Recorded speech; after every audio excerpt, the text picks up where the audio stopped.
There's such a hunger and a vacancy in this world today. And I don't know if it's because of the collective social media that unconsciously we can be conditioned to follow the mass rather than tune in and perceive what's important to who I am and how I want to be. Each of us are a puzzle piece to affect the world around us. And sometimes innocently in the busyness of life and the responsibility of our lives, it's like, oh, they'll take care of it. He'll do it. I don't need to do that. Well, I suppose they are taking care of it, but how much does that affect your families, our businesses, our partners? It's powerful. And the space and the atmosphere that we create by our actions or our inactions. Hello, Cloé. Hi. This magnificent woman, I've had the privilege to share the stage and to share this space. And Cloé, your insights and lived wisdom and pattern recognition, I have learned so much from you, and I've been a student of you, never mind a dear friend. And I'm just so grateful that we get to share on this topic of leadership. What stands out to you, Cloé, when you hear of the notion conscious leadership, and how do you really define that? I think that we will all agree that we're living in a time of crisis. In difficult times, it's very important to take leadership. Not to act is to act. The only reality is in action. I teach coaching. That's how I spend most of my time. First of all, I want to say something about leadership. Because, of course, a coach is a leader. It's very important for the coach to deal with what is important, not what is trivial. And as coaches and as leaders, we not only have to lead, but we have to create leaders. We want more leaders in the world, more people that will take responsibility and will take action to make this a better place for everyone. The first thing you have to think about is identify who needs help at this moment. What needs to be done to help? What can I do? What can I control? What can I do now, right now? And how can I prevent future crises? And also, how can I take control of my emotions and my needs so they don't interfere with helping others? This is very crucial.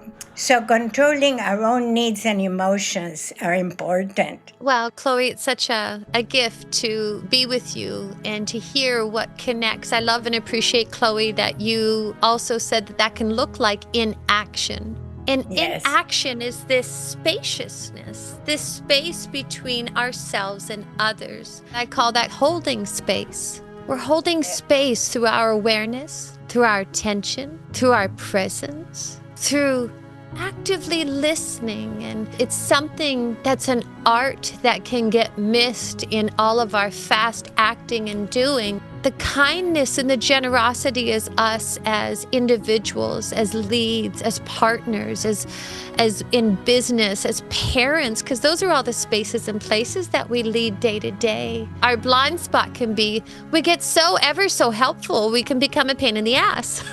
What I really look to do is to wait until somebody asks for help. Because sometimes what happens as a coach or individuals that we're in a position where we're offering at times our experience, because we can all learn these tools, but it becomes our own when it's lived. And that's those insights, these perspectives, these understandings paired with our own lived experience, which really becomes wisdom. People a lot of times look at leadership as this like managing a project, but if it's human dynamics. It's navigating the human condition mind. That's the first step. If you think about it, is it really learning these skills to lead, or is it uprooting what's false here? What am I believing and thinking? Where's my schism in this circumstance? If there's a problem and life offers you a problem, am I contributing to the schism right now by my tone of voice, by my action or inaction? Is even what I'm saying helpful? Or am I just frustrated because I'm not getting what I want? That's interesting when we're listening and observing and feeling, how am I being? Because that's what we all can take responsibility for. It begins with each of us in our inner world and tidying that up. Who needs help? A lot of times that begins with me. That begins with you. What's a problem? It's saying, hello. Life's inviting our awareness. It's saying, pay attention to me. That doesn't mean avoid. Have you ever noticed that it just comes back louder? Through the path of avoidance, it doesn't go away. It just comes back with more gusto. When there is a challenge, when there is a schism, because this is really what I see active leadership can look like, step in, lean in. Yes, there's the doing, but there's the active listening. Be present with people, because that in itself is such a powerful gift to really show up for one another. Bring our curiosity, our engaged listening, our inquiry. Guys, you know what? I'm listening to you right now. Help me understand. What am I missing? Leadership, what's so extraordinary is it's a path to not only evolution, but self-reflection. A problem really isn't a problem. It's our perception of it.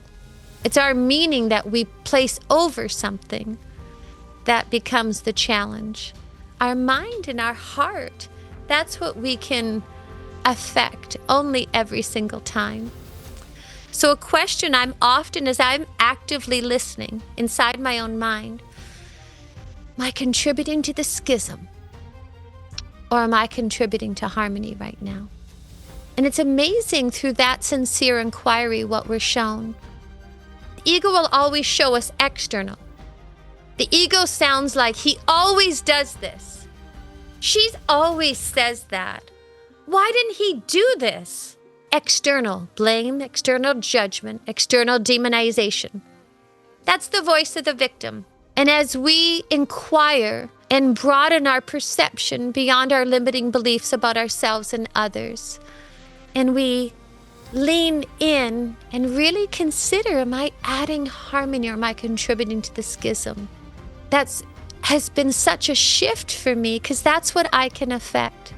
And with your own sincere heart, offer, begin again. If you're too charged, you need to step out of the room and step back in, do so. It's such a powerful practice. Why?